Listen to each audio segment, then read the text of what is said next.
kikavume kwa mtu yoyote ambaye ndani yake kimo kipawa cha sifa. Mungu mwenye nguvu ukawainue, ukawabariki Baba, katika jina la Yesu Kristo nate. Natamka mioyo yao ukaiuishe kwa ajili ya sifa katika jina la Yesu Kristo nate. Mungu mwenye nguvu, natamka kwa uwezo wako na kwa nguvu zako, natamka baraka katika jambo hili, likaendelee kutirika baraka kwa mamlaka jina la Yesu. Imeandikwa, lolote tukalolifungua duniani litakuwa limefunguliwa na mbinguni. Baba, natamka baraka za jambo lilotukutanisha mahali hapa zisifungwe mahali popote, bali ziendelee kufunguliwa tena na tena na tena, na kwa wote waliohusika na jambo hili, Mungu mwenye nguvu ukafungulie baraka zako katika vipengele vyao vyote vinavyohusu baraka zako. Mungu ukawape sawa sawa na hitaji lao, ukawape sawa sawa na wewe unavyotaka ndani yako, ndani ya mtu.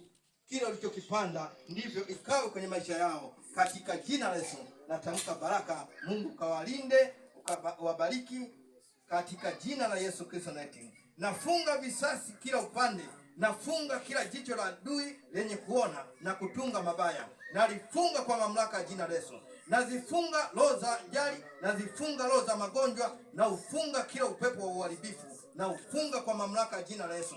Natamka Mungu mwenye nguvu ukawaushe kwenye mioyo yao, ukawaushe kwenye nafsi zao katika jina la Yesu Kristo nate. Kwa maana tushukuru. Amen. Amen.